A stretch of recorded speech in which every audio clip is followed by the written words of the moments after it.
Alrighty, we are back in this, boys. Sorry for the delay, guys, on everything. Honestly, I'm glad to be back streaming and uploading videos again. Hold up, let me fix that and do this real quick. All right. I see some of you are already commenting on the chapters, so let's get into it. First, I want to do some quick updates on what's going on right now. Not like me personally, but quick updates on stuff that's going to be happening soon. So, I guess a little delay on the midnight video. It is currently being edited right now. I have the audio recorded. It just has to go through the editing process, and it'll be uploaded. Besides that, I'm going to be working on the Shigaraki dissociative identity disorder video that I've been wanting to work on for a minute. And if not, I'll probably throw in like a mini video in between, because those might take a little bit longer, because those are like kind of like character analysis type videos.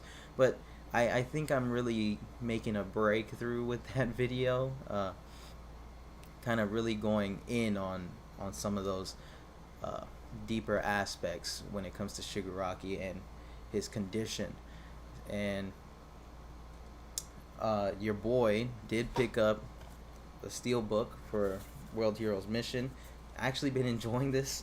When I got it the first day when it came in the mail, I watched the shit out of it. It was so fun. I still think it's my favorite movie that came out. Of course, Heroes Rising is right next to it. It's actually really close to it, but I don't know. I like the slice of life aspect in this movie, so I think that's what kind of like gives it that little edge. Plus, I think it's a little bit more darker than the Heroes Rising movie. So I'll probably talk about more about that later when we're done with the whole chapter thing. And yeah, I think that's pretty much it. We're back doing all of this stuff again. Basically took a week off because my friend came down here and I don't really get to see him that much. So I was chilling with him, went to the casino and stuff like that, doing crackhead activities, honestly, if I'm gonna be completely honest. And yeah, I was just basically having fun. I'm sorry I really was like didn't inform you guys about it, but I was just enjoying my life a little bit. So let's get into it. Let's get into chapter 364. I see some of you already commenting. I'll probably go over that real quick before we actually dive into it, because I do have a lot of things to say.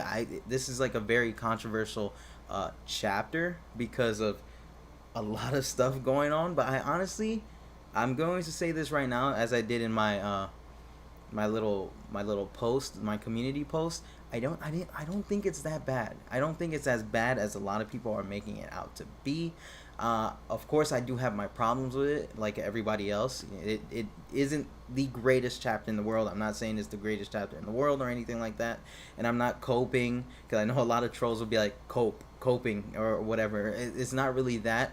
I kind of see it a lot differently than what I guess a lot of other people are seeing it as. I'm seeing it more. I can't say it without sounding like kind of like a douche about it, but I'm kind of seeing it on like a bigger scale than just that. So, and maybe that's why I don't see it as bad as many others, but I honestly think the chapter was pretty solid. Like, it wasn't the best chapter, because I think the ending is what kind of like made it like fall off a bit for me, but everything before that and stuff like that, I thought the chapter was amazing up until we got like to a specific point, which I'll get to, and it's not what probably a lot of you guys are thinking about. So yeah, so that's pretty much it. I'm gonna read these real quick. Chapter 364 was actually good up until the panel with Bakugou. I will agree to some extent, which I'll get into in a little bit. Oh, the Disney Academia hate is legit. It's alright. I guess this is the most controversial character in recent Shonen Jump, at least, or chapter, Shonen Jump history. Yeah, I would say this is a pretty controversial chapter for a bunch of stuff going on, but I do think it has a lot to do with the fan base and kind of where people are at. So let's get in. Oh my god, I died. Let's get into this chapter, because I do want to talk about it. I think it's a very good chapter, honestly, until we get to a specific point. So let's get into it. So I really like how in the beginning of the chapter, it really opens up with kind of like where we left off with All for One, and how, the eraser bullet is well, not the eraser bullet, but the rewind bullet is kind of affecting him. And we learn a little bit more about how the doomsday theory, or Garaki's doomsday theory, is actually proving to be something that is going to happen. And I do want to see kind of more from that, and I'm hoping we do end up seeing more from the doomsday theory, or at least it leads on to a spin-off, because I would love to see, because I honestly don't think the quirk doomsday theory is going to be something that resolves in this My Hero Academia, like, I guess you could say, saga, right? I don't think it's something that's going to get resolved immediately, because as we've seen where quirks are at right now, it's not to the point where, like, it's damaging the user, unless, like, they're born with, I was gonna say a deformity, but like I guess a sort of quirk disability, right? Like Toya, for example, his quirk is fire, but his body is meant for cold temperatures. He can only really sustain cold temperatures instead of hot. So that's kind of like what I mean by that, right? We're not at that point where quirks are physically harming the user, where it's negating that sort of that safe spot where they're not getting hurt by their own quirk that we see a lot of people have now, right? We're not at that point in My Hero Academia yet, so I don't think the quirk doomsday theory is really going to take effect within this sort of time frame of My Hero Academia, like Deku and the crew. I think this would be something that would be handled by like a future generation of heroes, which I think is where My Hero Academia is kind of going with everything, especially when it comes to the doomsday theory, and like the whole sort of theme in this chapter being like, where the like few current day heroes are like supposed to guide the future, right? The future generation, or the next generation of heroes and stuff like that, which is, I'm gonna get into that a little bit later, but that's what I kind of think My Hero Academia is going when it comes to like setting up things for the future. Of course, it could all just end at the end of this arc, like everything could just wrap up nicely, but I don't think that's how it's going to go. As we've learned about the doomsday theory, that's going to be something that's going to take effect a long time. We only seen, like, from what Dr. Ujiko has said, they've only seen like signs of the quirk doomsday theory actually being a thing, and like I believe the second or fourth generation of quirks. I know that's like a big leap, that's like two leaps between, but I know it was one of those things that he actually said that they actually saw signs of his theory being correct within those two separate generations, or in between those two separate generations. So it's, I don't think we're going to see it in this generation. It would have to be in a follow-up generation, or generations down the line, right, where the quirk doomsday theory will be a lot more prevalent. So I think that'll take its time, and I do hope we do get to see something about the quirk doomsday theory in the future. So I gotta make sure like all the audio is correct. So yeah, I thought that was pretty cool, the beginning of the chapter talking about Eri and stuff like that. And it's also very important that I feel like hey kid, how are you? I'm doing great, thanks for asking Travis. Thank you. I do think it's also important to notice that in the beginning of the chapter, Dr. Ujiko like leaves a note, or says to All for One, he's like, "Yeah, I'm going to leave this information, or the data of the rewind bullets and the eraser bullets in this safe house."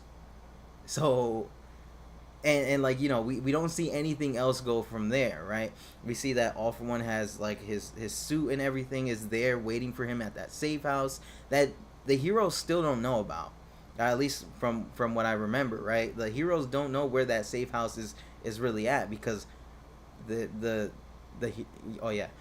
villains came to them, or they came to Deku, right? They came to ambush Deku, and they didn't meet anywhere around that safe house. So like I said before, planning for the future, what if in a sequel series or something like that, we get those eraser bullets and those rewind bullets coming into effect uh, sometime later down the line, because the data and stuff like that, everything is at that safe house.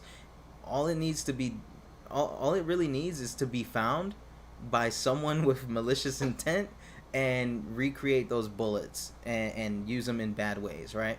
I think that's kind of what's going to happen in the future, but I'm not really sure. Remember, like it says in the chapter, all the data is left in that specific safe house that, as of right now, that we know of, the heroes don't know about.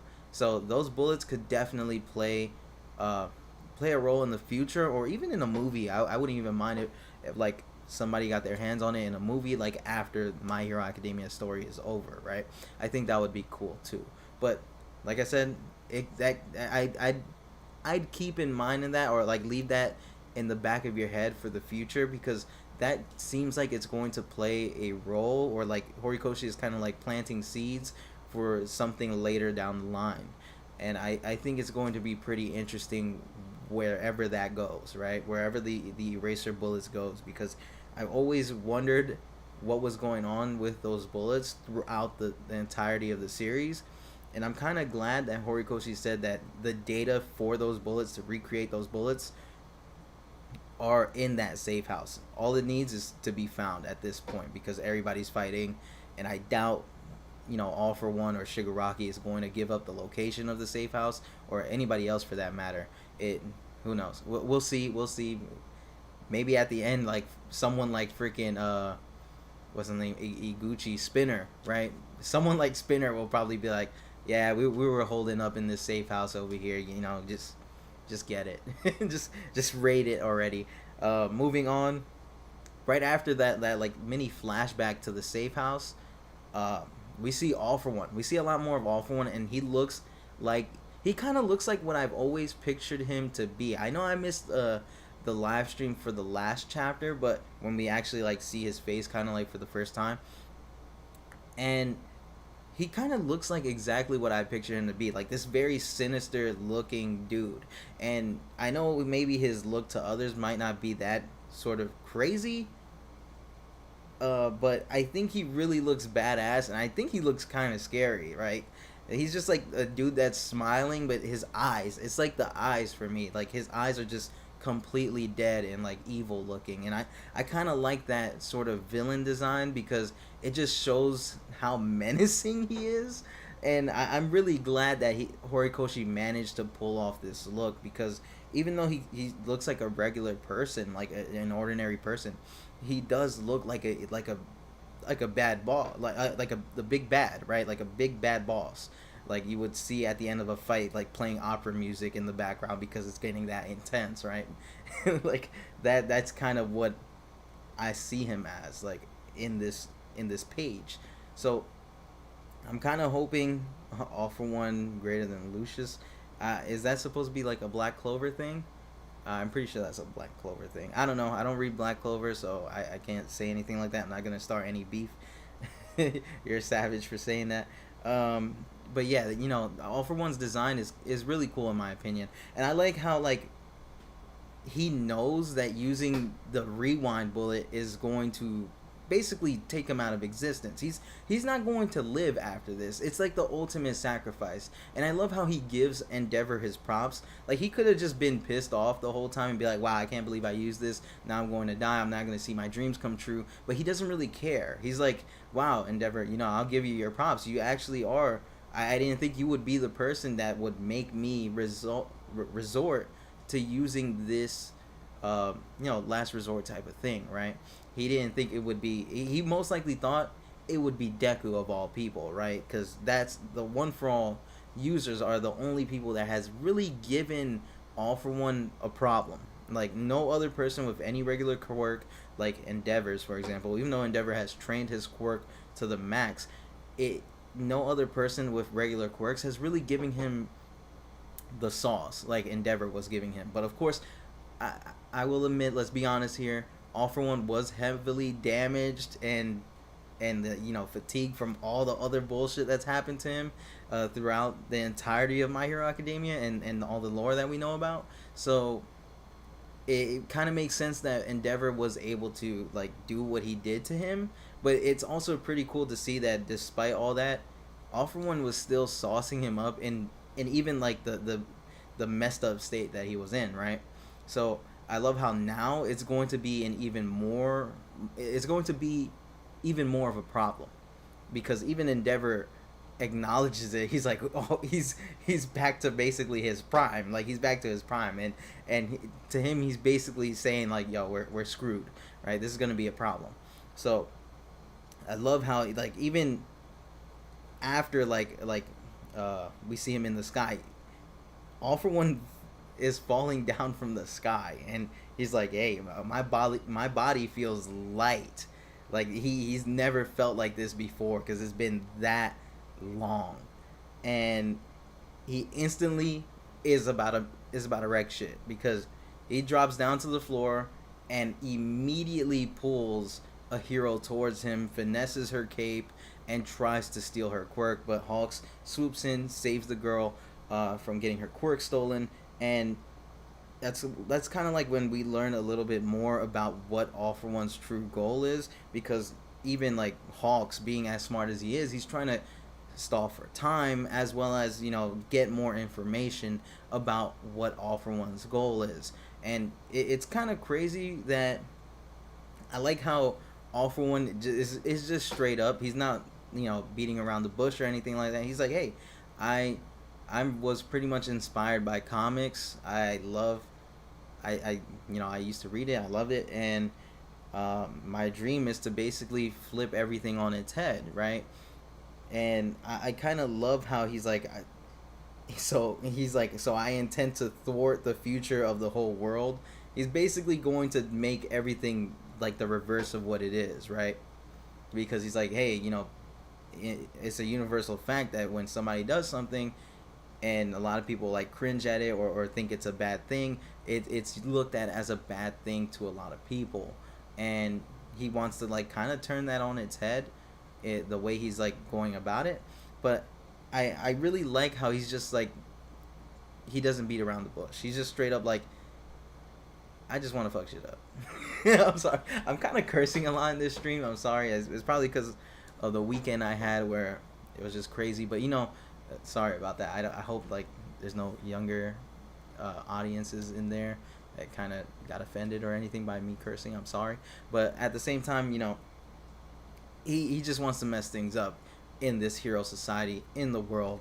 And I love how right after like he says that, we go all the way to the US. And this is very interesting because we sort of get like little details about the world of My Hero Academia and like how other countries deal with stuff like throughout the series. It's like not big details, but it's like we get little details here and there with especially with the US. I think we've gotten the most lore about like a different country.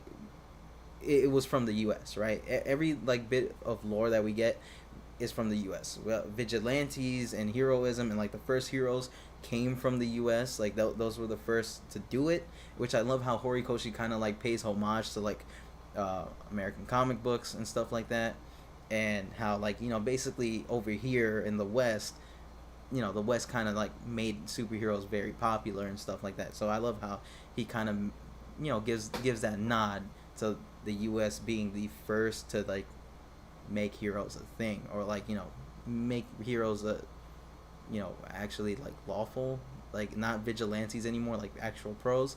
So I love how that was a thing that was implemented in it. But we get to learn a lot more about what's going on in the US and how this whole all for one and one for all war is sort of affecting everyone in the world. And it kind of makes you wonder, like, since they had this information about All for One kind of being invincible, well, not All for One, Shigaraki being invincible, is that the main reason why they pulled out? Why not have like full send it and have all of your heroes attack All for One, and you could probably have a better chance of coming out of this alive. It kind of shows you how dumb the governments are. Well, within My Hero Academia, don't shoot me, but it kind of makes you realize how dumb the governments are when it comes to the My Hero Academia world, because you have the only other person who can challenge All for One, which is and Shigaraki, which is Deku, right? He has One for All. He has this cultivated power. Why not give them the assistance needed so that way, when he's not dealing with, that way he doesn't get fatigued throughout the war, and he has all of his energy saved up for that Shigaraki boss fight and or that All for One boss fight, right? It kind of makes you it makes me even more convinced that by the end of the series there's going to be a hero team formed, like an Avengers type team or a Justice League type team, that it's going to form by the end of the series, because it's like, yo, you left us in the dirt, you left us behind, we're going to form our own little hero team that doesn't follow those rules, those regulations about not being able to enter certain countries because of some random thing going on, or because of how they feel about I guess being invaded by foreigners and stuff like that. It's like, yo, we're not going to let that slide anymore. You left us in the dirt. We're going to become this hero team. We're going to follow every rules that we need to follow. But if we see someone in danger, if we see a country in danger, we're going to come and help no matter what. Like, I think that's what we're going to get in the future, because it seems like it's kind of setting it up like that. Because as we see in the US, the streets, people are protesting. People are on the side of All for One, because everyone is scared. Everyone is scared at the outcome of All for One winning, and they want to be on All for One's side when he eventually comes for everyone else, right?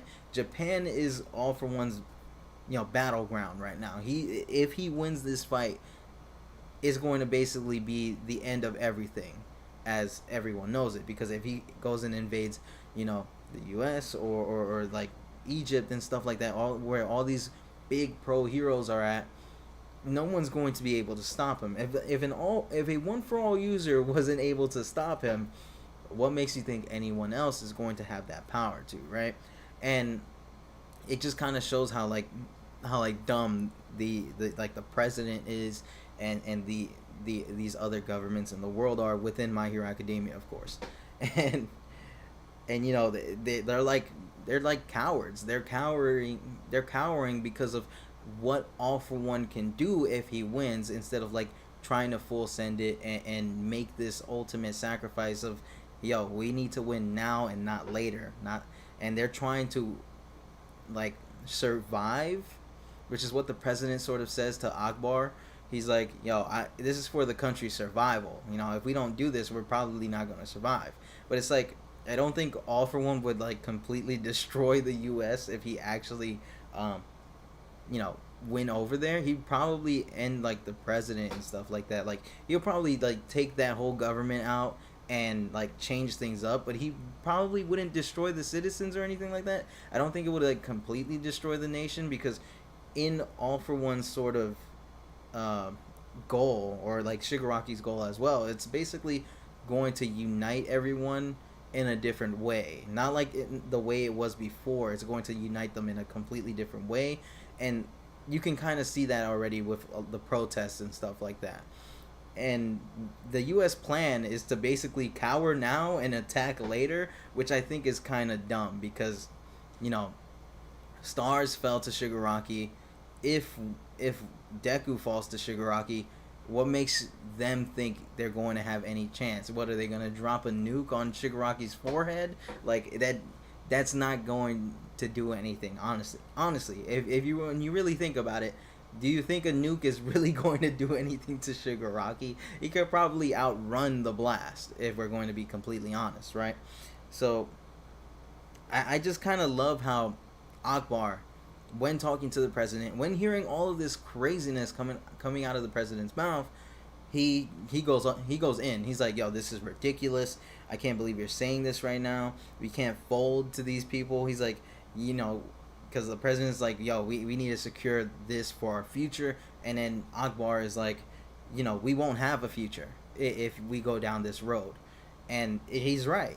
You're not going to have a future if you succumb and willingly do what All for One wants. That's not what you're going to get. And this is what I really love about this chapter, is because we're seeing all of these different angles, and they kind of lead into each other very nicely.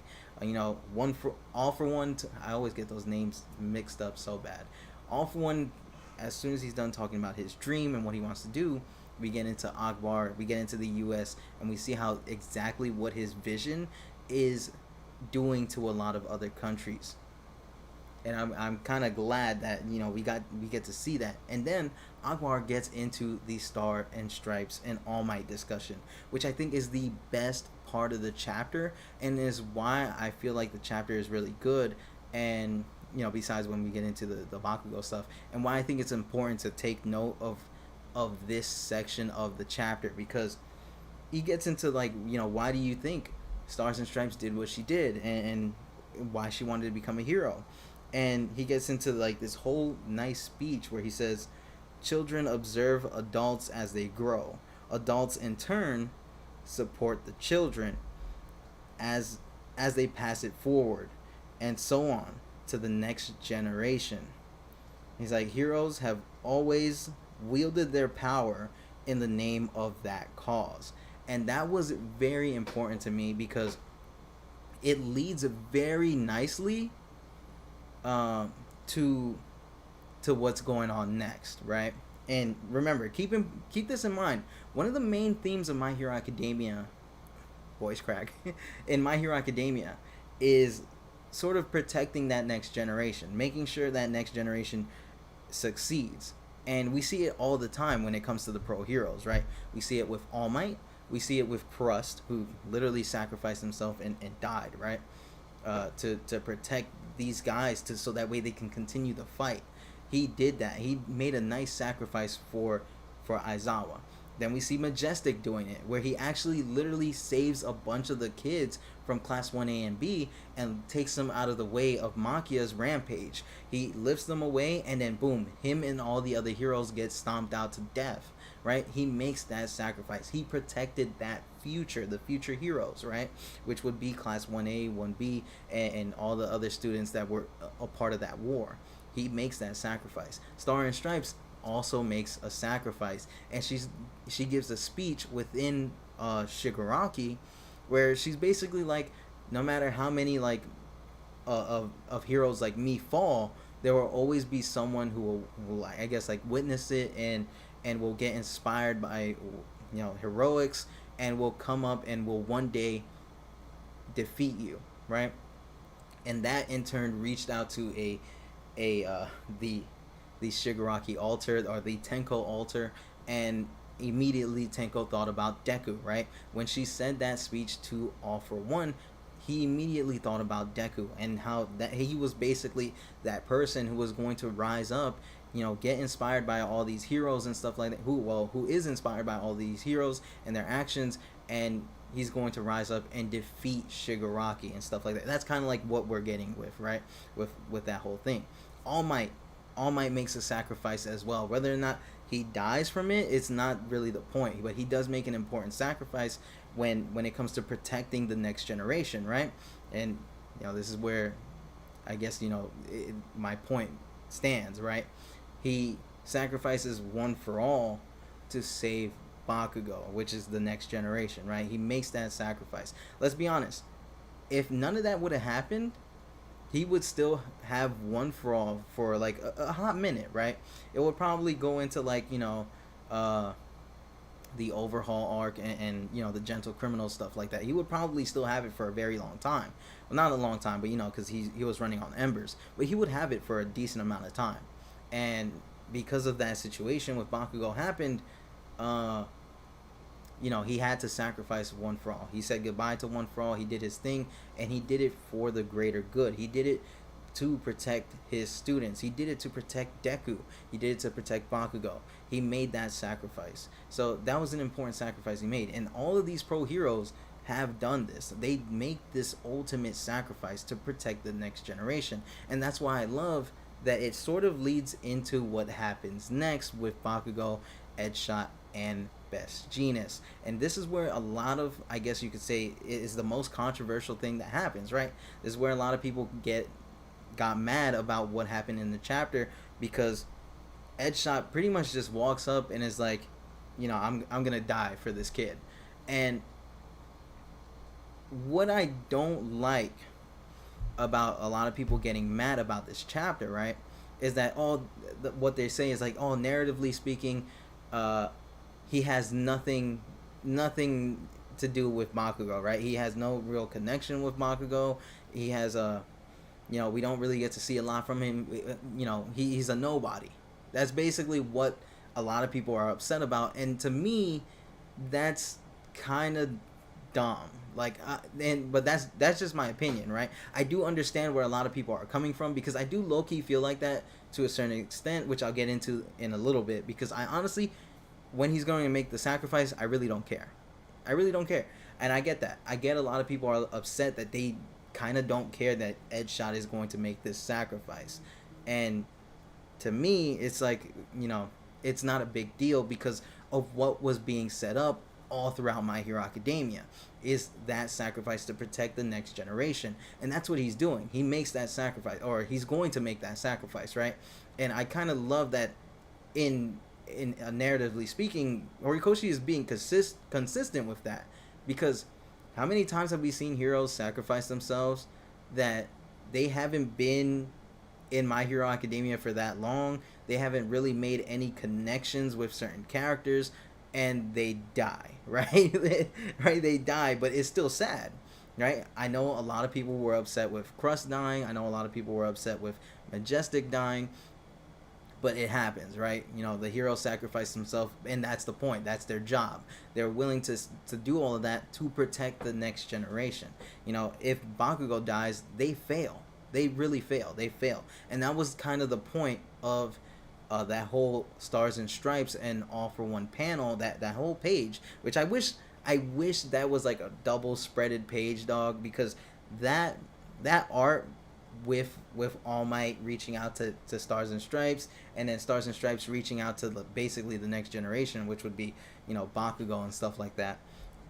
It's really cool how Horikoshi like drew all of that. I like the way Horikoshi set that whole thing up, and I really love how it leads into what's going to happen next, which is Edshot basically going to be replacing Bakugou's heart. Now, like I said, a lot of people did have problems with it, and this is where I'm going to get into it right now, right? Because Best Genius is like, you're gonna die if you actually do this technique and replace Bakugou's heart, and it's kind of like, yeah, he is going to die, but then right after that, right, we get like Edshot is like, oh, don't worry about it, or that I'll leave it up to you or whatever.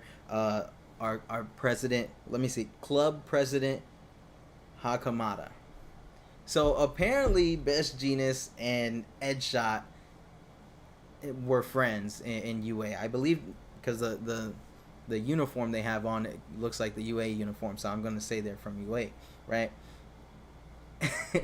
So they known each other for I guess a really long time, but you don't really get that all throughout My Hero Academia. It would be different if Best Genius and Edshot had like some moments together, they laughed together, or they had like a reference to this before, where I would probably care. But it kind of comes out of nowhere, and it kind of makes it kind of seems like Horikoshi wants you to care that this character is making this sacrifice, that Best Genius is going to be losing his friend, right? It They try to make you care, and I just don't. I just don't care. I don't care what kind of relationship Best Genius had with Edshot. I don't care about that, because why are you showing me that now, right? Why didn't we get that? It would have been cool if we gotten that in a spinoff. It would have been cool if we gotten that in Vigilantes, which I think there might have been something in Vigilantes between them. Like, I think during the Sky Egg arc or something like that. But I'm not sure. I'm not sure, because I haven't gone back to Vigilantes in a minute. I finished it, but I haven't gone back in a minute, right? Or like even Team Up Mission, something recent, right? Something that hasn't ended yet. It would be cool if we got something between those characters at some point. But we don't. We don't get that at all. We don't get that at all until this chapter. My friend is calling me, so give me a second.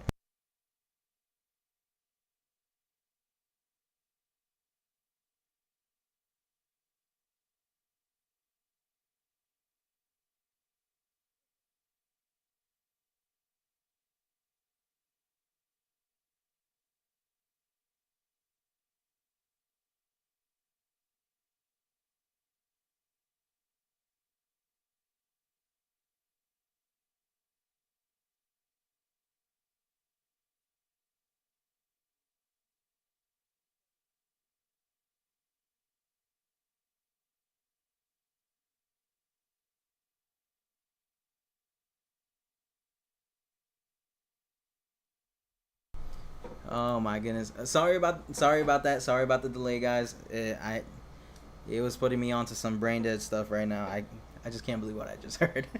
But yeah.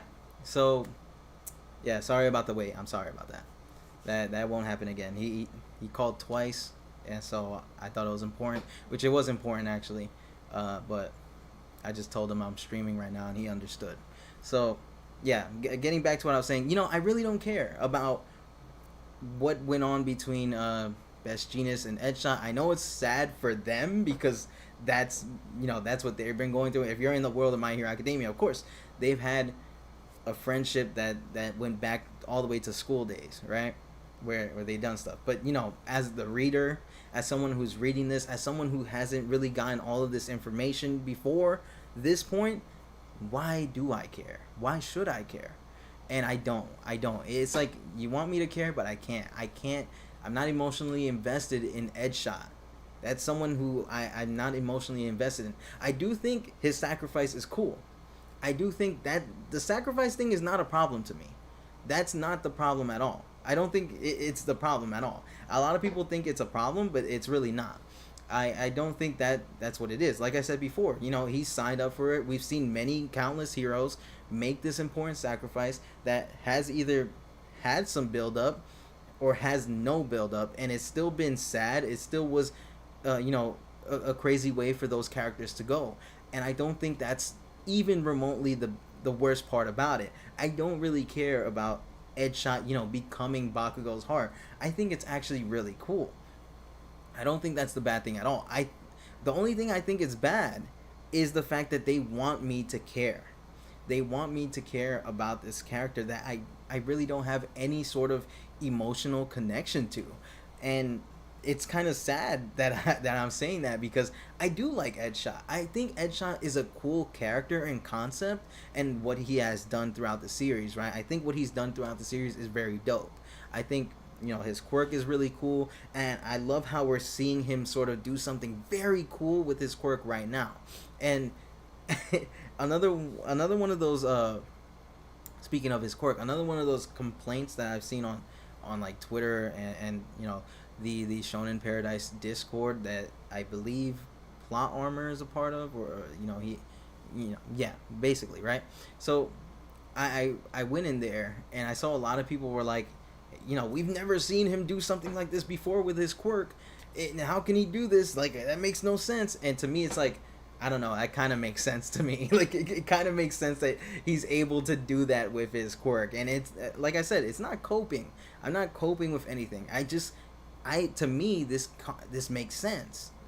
Like, what he's doing makes sense. The sacrifice he's making makes sense because it has been built up before in the series. We have seen this go down in the series before with other characters, and it's a part of like this theme of protecting the next generation. So his sacrifice makes sense. And honestly, let's be honest, what other character can really do that, right? What other character in that spot right now could do that?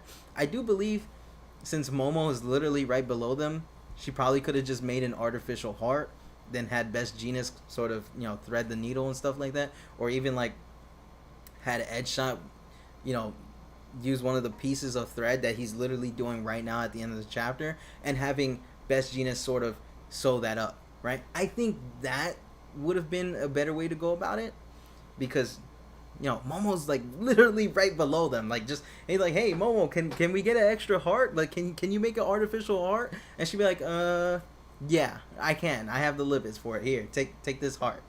I think that would have worked better, but that's not what happened. That's not what we see happen, and we see instead Edshot making doing this crazy sacrifice.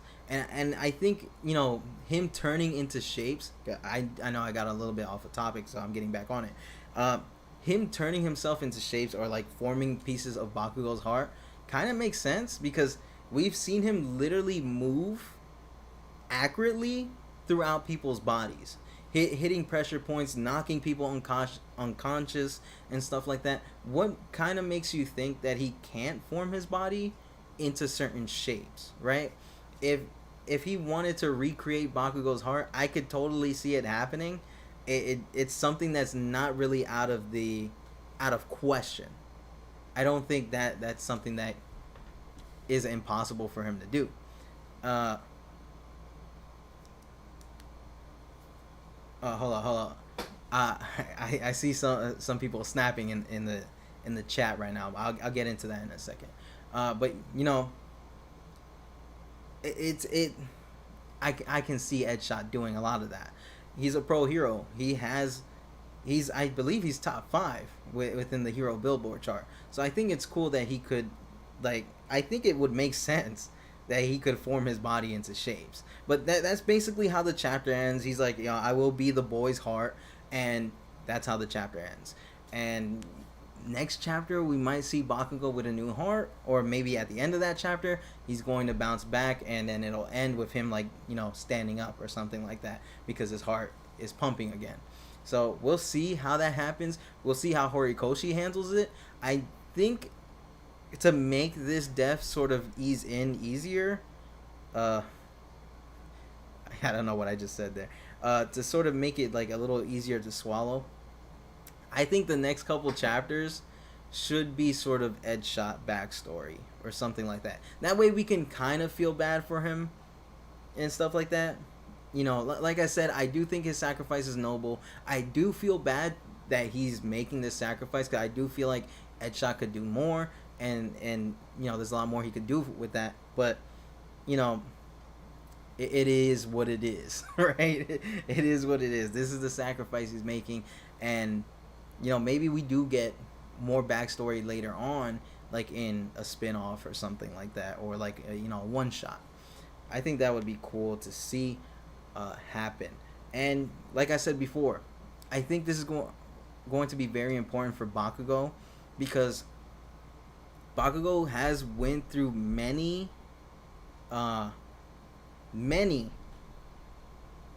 things throughout the series.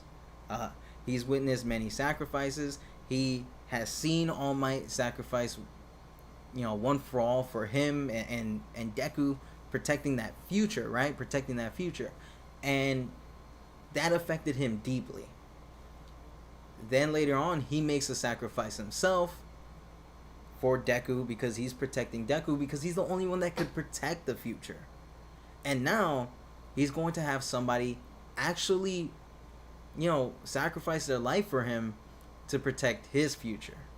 So, you know, I think it's coming, you know, full circle with the whole protecting the future thing.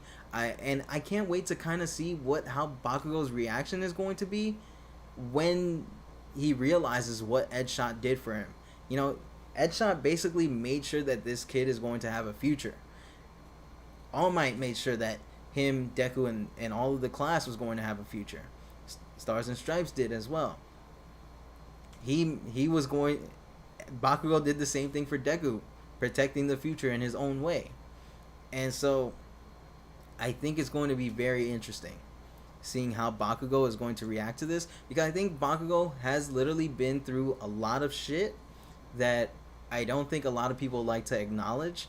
And I do think this is going to be very important for his character development in the future, because this is going to be very impactful for him. Someone is literally sacrificing his life for just so he could live. So imagine how he's going to feel about that, and when he gets back up, he's probably going to go crazy again. Unless like this is gonna be messed up to say, unless like he like folds so hard that he does the cluster again and then kills himself again. Like, oh, I shouldn't have said that, because now YouTube probably gonna be on my ass for saying that. But you know what I mean by that. You know what I mean by that. Not actually doing that to himself, like accidentally, like how he sort of did a couple chapters ago. Sorry, YouTube, do not take the stream down, please. But you know, unless like something goofy like that happens, I probably would get pissed off if something like that happens. Like he does cluster again and then he immediately dies because of what happened last time, how it was exploding all throughout his body. And it's gonna be crazy because when Bakugou gets back up, he's heavily damaged. He has blood coming out everywhere. He's basically, you know, he's hurt to the max. There's no way he's going to heal up after that, I guess you could say heart transplant happens, right? Because he's already like fully damaged. Shigaraki gave him the work, or Shig for one gave him the work, to the point where he's basically broken, right? His arm is messed up. I think his other arm is messed up. He got choked out and he got stomped on, right? Like he got stomped on, he got thrown across the map. He had a hole in his chest. Like, it's going to be insane how it happens. I think what's going to happen, right, is that All For One, like how he said in this chapter, which I believe I forgot to mention earlier, he's going to be heading to Shigaraki and freeing him from that spot. And that's basically what he's going to do before he, rewinds out of existence. That's what he's planning on doing. Shigaraki is the next him, so he wants his goal to be achieved, even though it's not going to be by, his original self. It's going to be by Shig for one, and that's what he cares about, as long as his dream gets reached by him in a different way, right? So he's going to go over there. He's going to go exactly where Shigaraki's at. He's going to free them, and all hell is going to be let loose at that point, like literally, because he's trapped in there. So I think it's going to be very big that once Bakugou comes back, All For One is, I guess you could say, this is my theory for the next coming chapters. All For One is going to go to the UA tomb. He's going to, mess it up somehow, probably kill a couple students. Probably, because remember, Kaminari and all those electric people are powering up that shield so that way Shigaraki doesn't escape. That's what it is, right? That's the plan. And then you also have Momo there, and the support crew throwing in stuff. And then you also have those business people who are literally inside of UA recording everything. So there's probably going to be a lot of people that aren't going to make it. There's probably going to be a lot of people who aren't going to make it when All For One pulls up and Shigaraki is let loose. A lot of things are going to happen. Monoma might get murked, or might get the Aizawa treatment, where literally, something's going to happen to him where he can't use his quirk. Hell, he might get his quirk stolen, just so that way Aizawa, they don't have that infinite loop going on anymore, where Shigaraki's quirks are erased. So, a lot of things are going to happen real soon. A lot of big, crazy things. And, that's what I kind of see happening. I think Kaminari might get the axe, or at least one of those electric type users. And Inasa is somewhere. Where is he? I think that would be a great time for him to show up, to do something.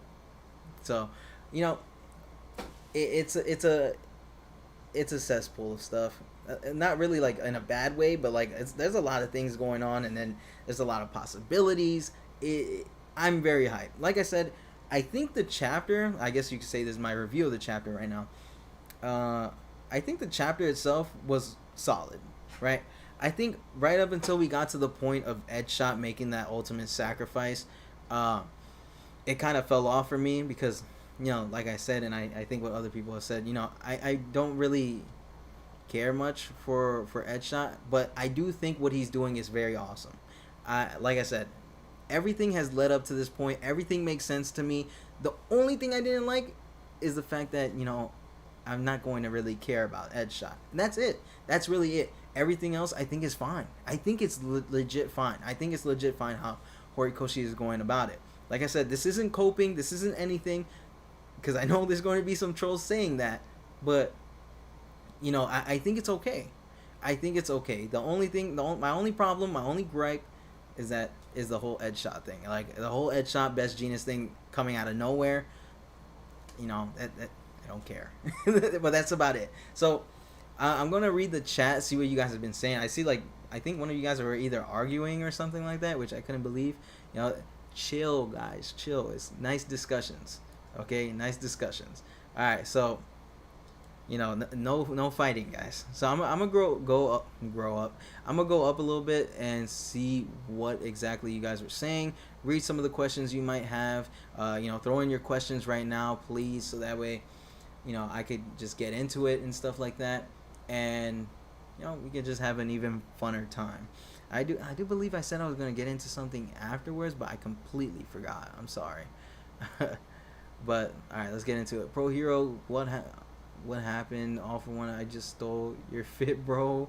Pro Hero screams. Yeah, that I thought that was really cool how he just finessed her whole fit, and like he even made it more menacingly. Like he finessed her cape, put it around his waist, and now he looks like a badass. Like he legit looks like a freaking badass. Well, I feel like my chair is about to break. Uh, See, America being pro all for one is the single most American thing ever. That is so true, honestly. Whenever things go rough, we switch up like that. Honestly, let's be honest. Let's be honest here. I live here. I live. I live in America. I know how things go, man. It's I can't even believe Americans have the time. Sure, that sound soldier in the distance. Nuke incoming. I don't get the hate. Honestly, people are mad because a kid didn't die. yeah. I honestly think that's ridiculous. How a lot of people are just mad that Bakugou didn't fold or isn't going to fold, and I think that's kind of like a dumb argument because it's like, bro, when you really look at it, this is a shonen. Let's look at it like not in My Hero Academia terms, right? Let's look at it in shonen terms. Did you really think Bakugou was going to fold? I'm not even gonna say die. I feel like I said that a lot, but did you really think he was going to fold? Like I for 1 second, even when I saw that heart explode, I did not think he was going to fold at all. I do like how they're bringing him back, though. They're making it semi-realistic. Of course, you have to suspend your disbelief for this because obviously this isn't realistic at all how they're doing it. But I like how they're going about it. They're not using any magic. They're not using someone's like a airy rewind quirk or something like basically like if they had a healer there and instant heals and stuff like that. They're not doing that. They're not doing that. They're not. Of course, you could say they're kind of Horikoshi's kind of pulling this out of his ass, which I guess I can see where you're coming from when you say that, but it is pretty realistic how they're going about it. They're doing it right then and there. They're not waiting like 10 days later to try and bring him back. They're doing it right there, and they're doing it in like they have to think on the spot on how to bring him back. So I like how they're making the ultimate sacrifice. I like how that is sort of being set up like that. And, like I said, I have no problems with the way they're doing it or with the way Horikoshi's going about it. It's only the me caring about headshot thing that I don't like. Well, it's not that I don't like, but it's like I said, I don't hate that, Horikoshi is doing that. Like, he's like, hey, Best Genius and Headshot have a friendship, but it's something that I'm not emotionally invested in because we never seen it up until this point. So it's going to be sad. I still think it's going to be sad because I like Headshot, and I think seeing Best Genius probably upset, crying is probably going to make me feel very emotional because I like Best Genius. Best Genius has been there all throughout the series. And just imagine how Best Genius is going to feel. Best Genius's friend from high school sacrificed his life to save Best Genius's student. Well, the guy he's mentoring and who was in his agency, who he basically took care of and guided. It's going to be really impactful for him, and I can't wait to see how that's going to affect Best Genius. And there's a lot of good things that could come out of a character that we know nothing about, right? And that's what I'm looking forward to. Like I said, I don't have a real problem with any of it. I just think I'm not emotionally invested yet. Give me more backstory. If we get a couple chapters with Best Genius and Headshot backstory, I'll completely be invested, and I wouldn't even care. I wouldn't even care about the ending of that chapter. I still think the chapter was okay. I still think the chapter was really good up until that point. But that was like the only little point for me, and it doesn't really deduct that much points. I still think the chapter was very solid. I loved the beginning, I loved the middle, and I liked the end. Yeah, I didn't love it, but I liked it, right? It was a good chapter. It was really solid. I don't think it's as bad as a lot of people are saying it is. Now, bro, the chapter was not bad. Like the Ed shot thing was kind of but other than that, it was good. Yeah, that's what I'm saying, man. Like it's not bad. It's not a bad chapter. A lot of people are kind of like forcing it, saying it's bad. Like if you go on Twitter, every My Hero Academia YouTuber hates this chapter. They completely hate this chapter, and for me, I don't see what is there to hate. Everything was really freaking good until it kind of got to that moment, like you said, Mark. Right? The Ed shot thing was but it didn't kill the chapter for me. It didn't ruin anything before that. It didn't ruin anything that came after that. The sacrifice is cool. I don't care. It's been built up throughout the series. There's right. You can't really fight with something that's been built up throughout the series that we've seen countless of heroes do before, and have done the same for the students protecting that future. That's what that All Might and Stars and Stripes panel / page was all about. That's what it was all about. It was basically hitting you in the head with the message of what Horikoshi has been showing us all throughout the series, and then following up with what is going down, or what Horikoshi is planning on doing next with that sort of message, that sort of theme that's been in the series for this long, right? That's like, I can't really fight with that. So let's go on Nero. This chapter pushed the theme of old generations helping the new generations to make the better future, and it also pushed in the Bakugou scenes in the chapter. Yeah, I like that. I didn't think it was a bad thing to have that whole generation thing being talked about by Akbar, and then the Bakugou, Ed shot, and Best Genius following up after that. Because let's be honest, those are the only like characters. Well, not Ed shot, but Bakugou and Best Genius. Those are the characters like what you expect, right? Protecting the future. Bakugou is that future. Bakugou is that next generation. He's currently dying, and is dead, and they're going to find a way to protect his future. So, and that's when Ed shot comes in, and then that's when we get the sort of thing with Ed shot and Best Genius, their friendship that no one ever knew about. So, let's see. Mark, I'm gonna get the argument I made yesterday. Give me a minute.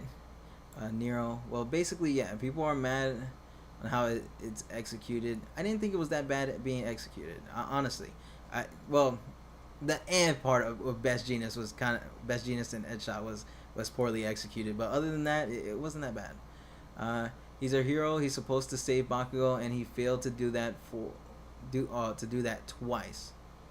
Oh God.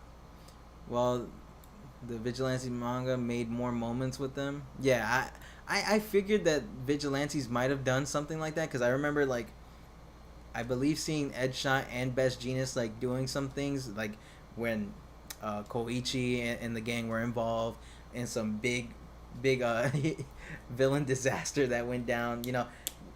That's why like I think it's important to read the spin-offs, like especially Vigilantes, because we got the Shirakumo stuff in season 5, and that's basically what we get in the manga for My Hero Academia. But if you read Vigilantes, you get to see a lot more of that relationship between President Mike, Aizawa, and Shirakumo, right? You get to see a lot more of that, and I love how it's fleshed out like that.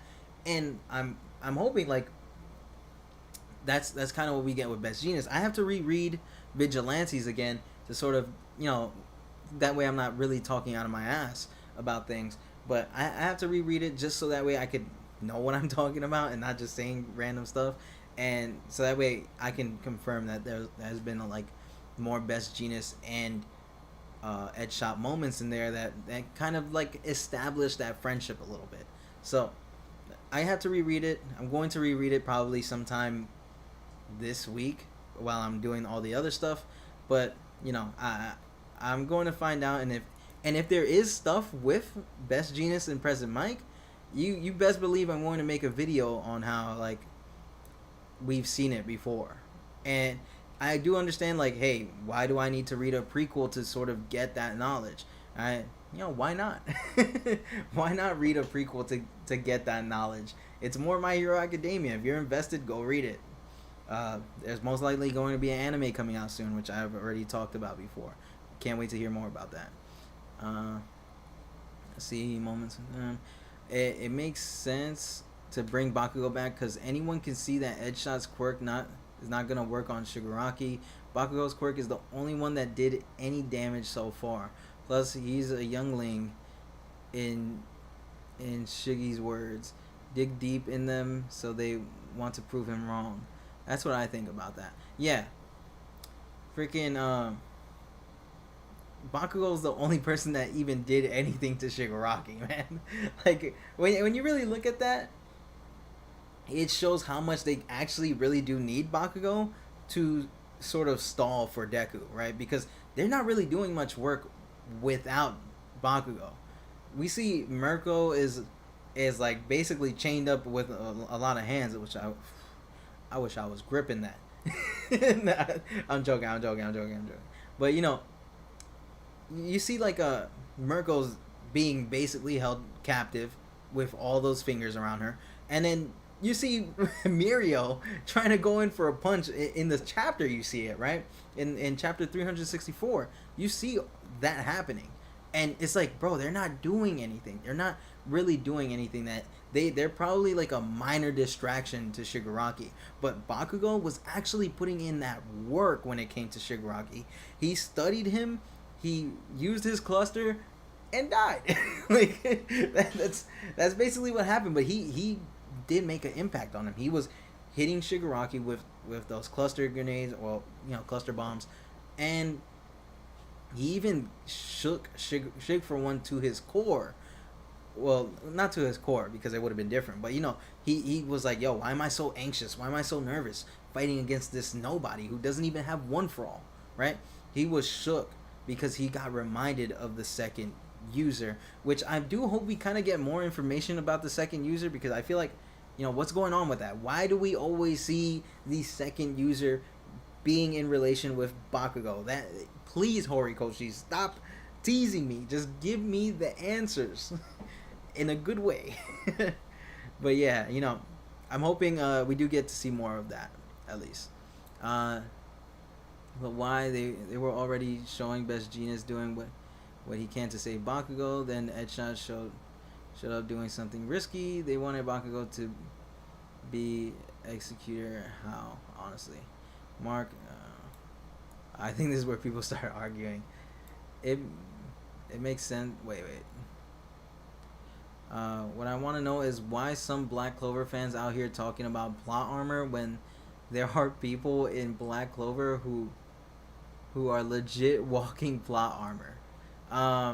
Yeah, when it comes to Black Clover and My Hero Academia, it's like that. It's like the ultimate war between those two shonens and mangas, right?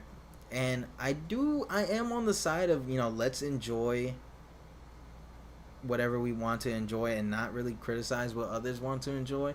But it's crazy how Black Clover fans, and I guess you could say the same thing about My Hero fans, like, they always come at each other. But I feel like sometimes it comes out of jealousy, not really like from My Hero, right? Because we still got an anime going on. What happened to your anime, Black Clover, right? Hey, that's the only kind of like shit talk you'll get from me, right? But it's like, it's kind of weird to me how like the Black Clover fans always trying to pick an argument or trying to have a fight or anything like that. But it's like kind of like some of the worst things that happen to Black Clover. like it's weird. They always want to punch down on a My Hero fan, but they kind of cry when they get hit back with something that they know is going to hurt their feelings. But that's just kind of my thoughts on it. I really don't care, because honestly, I don't care about Black Clover like that. I tried to get into it. I tried to read it. I tried to watch those episodes. I just can't get past it. I think it's boring. I think those like couple episodes are boring, and I couldn't get hooked to it. I literally ran through like 20 episodes could not get hooked at all, and that was me trying. That was me trying, and it's just something that I couldn't get into. Asta's annoying as shit. I feel like a lot of things just happen just to happen, and I don't know. It didn't hook me like the way My Hero has hooked me. Within the first episode of My Hero Academia, I was hooked. I was invested. Like, but I just couldn't get the same thing with Black Clover. And I get that with a lot of anime too, like Hunter x Hunter or Hunter x Hunter. I say Hunter x Hunter. It doesn't matter. Honestly, say it how you want. But within the first episode, I was into it. I'm not like one of those people that's like, oh, you need to watch 50 episodes to really get going with it. Like, I see a lot of One Piece fans saying that too. It's like, bro, as soon as you get past the first time skip, it gets better. Bro, that's like 400 episodes in. Like, you want me to watch 400 episodes of One Piece just to get past the time skip? I'm already past it. I'm pretty much almost caught up. Like, I at the beginning of the Wano arc, but in the anime. But to say that to somebody who is going to get into it, that's not worth it. That's not worth the grind of 400 episodes to get to what they claim is a good part, right? Or when it gets good. Why does it take a very long time for a series to get good? If it's not good from the beginning, then it might not just be good, right? It might not just be good. And like, I think One Piece is good. I think One Piece is good, but to say that to somebody like, oh, it only gets good after a certain amount of episodes, it might not have been good to begin with, right? That's just my thoughts on like stuff like that. Like, it ties in with Black Clover. I've heard a lot of people say, oh, after you get this past a certain point, it gets really good. I can't do that. I can't do that. Black Clover didn't hook me in like it did with One Piece. It didn't hook me in like it did with My Hero. It didn't hook me in like it did with Hunter x Hunter or Naruto, right? That's just how it is. That's probably my only thoughts you'll get on Black Clover from me. I know there's a little bit of shit talking in there. I really don't care. If you enjoy it, good for you. Honestly, this isn't a Black Clover channel anyways. So that's probably the only time you'll hear me say anything about it. Unless like some drama happens or something like that, which I hope not. I like drama, but I don't like being involved in drama. Let's see. Alright, CG Castle. I get that you don't care, but My Hero Academia pulled that kind of move. You are not emotionally invested in someone. You don't know them very well, and then they give you something about them, and they got you. Oh yeah, that's what I was saying before. Yeah, I don't know if you just see Castle. I don't know if you got into the stream when I was saying that earlier. We've seen a bunch of heroes like that make the ultimate sacrifice. Then we care about them, right? We see that all the time. And honestly, I'm just waiting for that. Like I said before, if we get more backstory, or if it's sad enough, like where I see Best Jeanist cry, or like, see the reactions of Bakugou and Best Jeanist from Edshot's sacrifice, I would care. I would legit care. And but it's the whole like part of it, right? You're kind of showing me this now as he's doing it. We at least with Stars and Stripes, we got some backstory leading up to that, right? Like before she even died, right? Before she got all 5 fingers on her forehead, right? We got something from her, and then we got a little bit more afterwards, which is I think is okay. And honestly, Castle, I agree with that. I was not, going against that at all. I'm just not emotionally invested yet. I guess that's the better way of saying it. So the series, don't get me wrong, I love Emmy Shea and Black Clover. I just hate the toxic fans. Yeah. Honestly, the toxicity in both fandoms they have to go. like get out of here. I don't even see them as fans, honestly. They're just too toxic. It's like, bro, I don't care. Wait until Edshot tells Best Jeanist to jump off a roof. Oh, everybody would love him at that point, right? That's what Bakugou did, and he wins every popularity poll. Cluster falls down in Family Guy polls. Unpopular opinion, I would love for Kaminari to get murked just to see Kaminari fangirls cry. That's not nice. I think if someone like Kaminari, gets the axe, I think it's going to be very emotional, just because Jiro and Kaminari have like this sort of thing going on. Not like a relationship sort of thing, but they're close, right? I think it would be impactful like that. Hell, I think I might cry. And I'm not even like a humongous fan of Kaminari like that.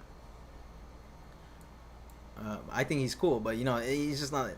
He's not for me, right? I never been like an electric hero like type of thing. I almost died. Freaking. I guess you could say electric kind of hero that I like is the Flash, which is DC. But that's about it. Ooh, let's not get into that, right? Ezra Miller.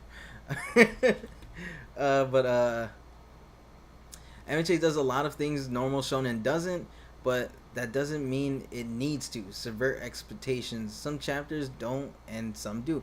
I agree. I think My Hero Academia, which is what I really like about it, is that it doesn't really do what a lot of shonen typically do, right? It does, I guess you could say, subvert those expectations, but it also does it in a very cool way where it's refreshing. Like, if you've watched a bunch of different shonen and you sort of like see a lot of these tropes and stuff like that, where it's kind of like, hey, I already know what's about to happen because it happened in so and so, and it's kind of like it's going down the same path. But My Hero Academia does it differently, and even though a lot of people are like, oh, it doesn't really like subvert expectations, or it doesn't really do that, break ground or anything like that, but that's cap.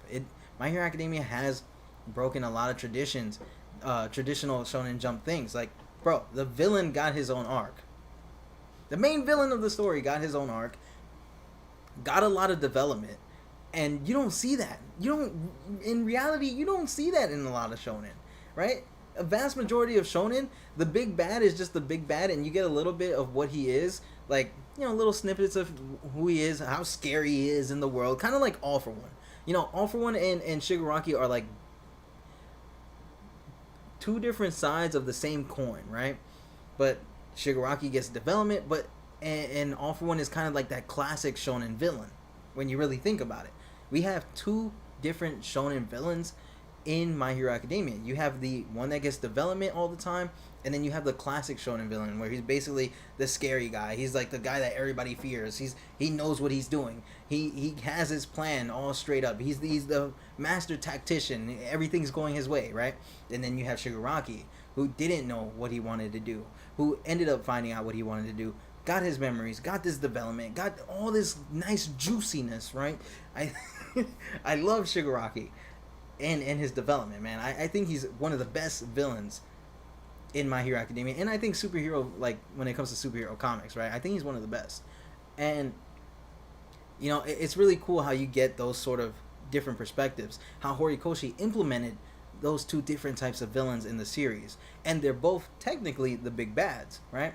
I love how we get that, and that is breaking ground when it comes to shonen, because like I said, you don't really see that, right? Look at, I'll say Naruto, for example, right? You hear a bunch of scary things about Madara throughout the series. Oh, this guy might be Madara, but he's really not. Or we heard about this in Madara versus the first Hokage. That was crazy. What's happening now, right? Then you finally get to see him. You get to know him a little bit, and then boom, he's gone, right? And that's not to say he didn't do badass things, which he did. He was awesome. Madara was dope, but he was that basic sort of big bad shonen villain, and that's what he was. He didn't get that crazy development that you would see Shigaraki got throughout the series. He had an arc dedicated to like his past.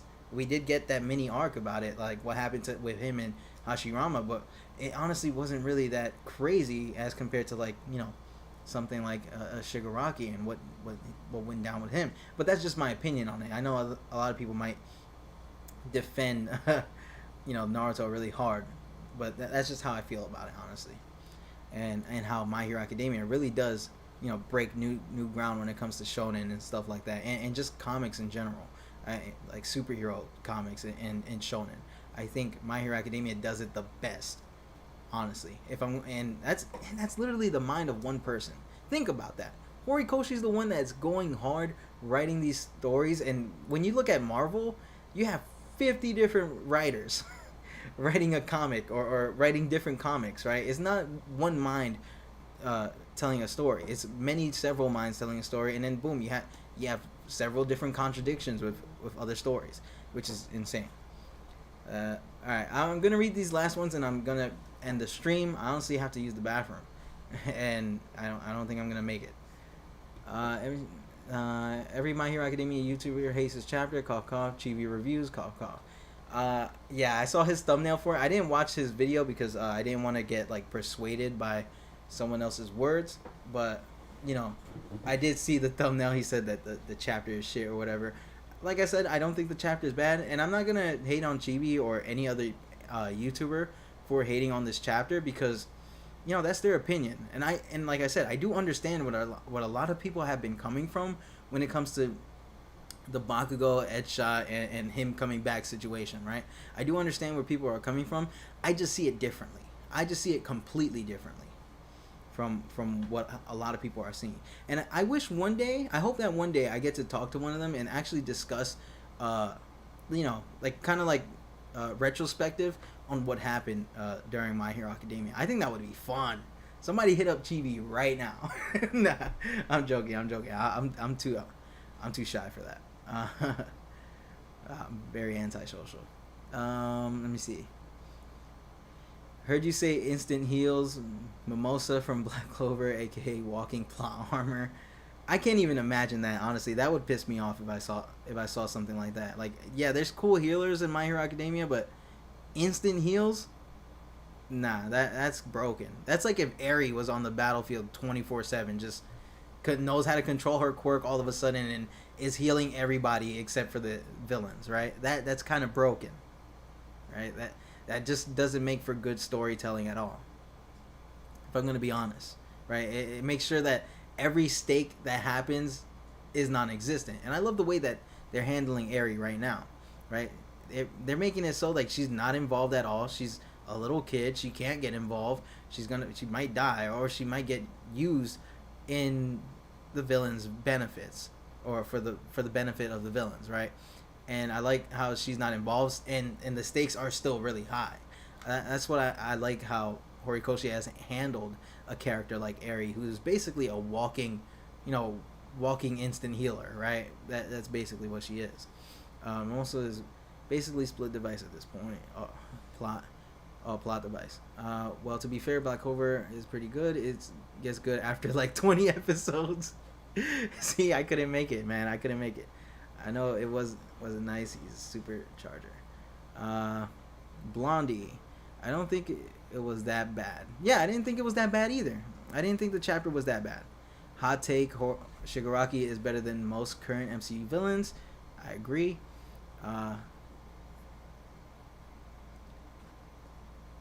Nero, nah, don't. Chibi said My Hero Academia gone downhill, and he was the one that was gassing up the Endeavor chapters by saying it's the best chapters in My Hero Academia, and said the chapters we got were good.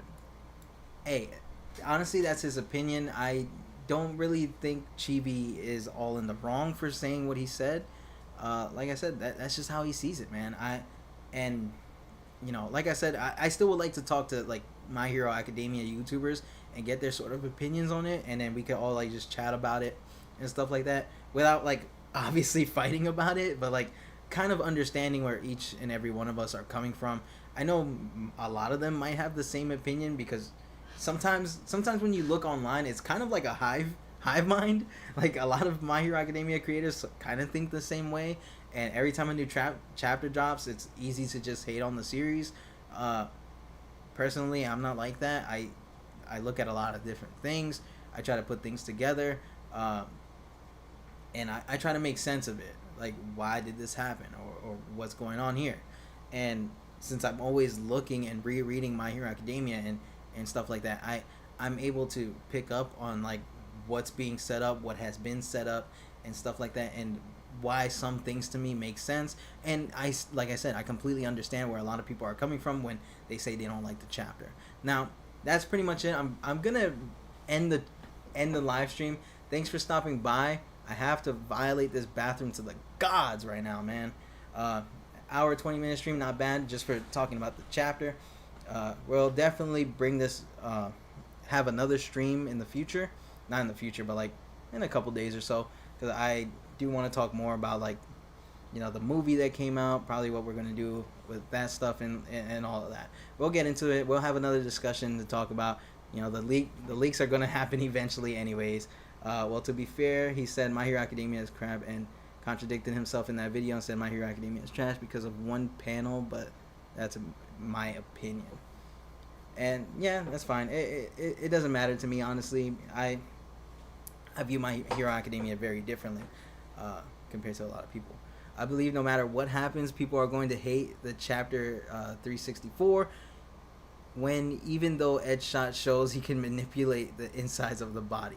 Yeah, that's why I think a lot of people are kind of like delusional when it comes to like hating on the chapter. It's like, bro, we've already seen him sort of manipulate his body through other people.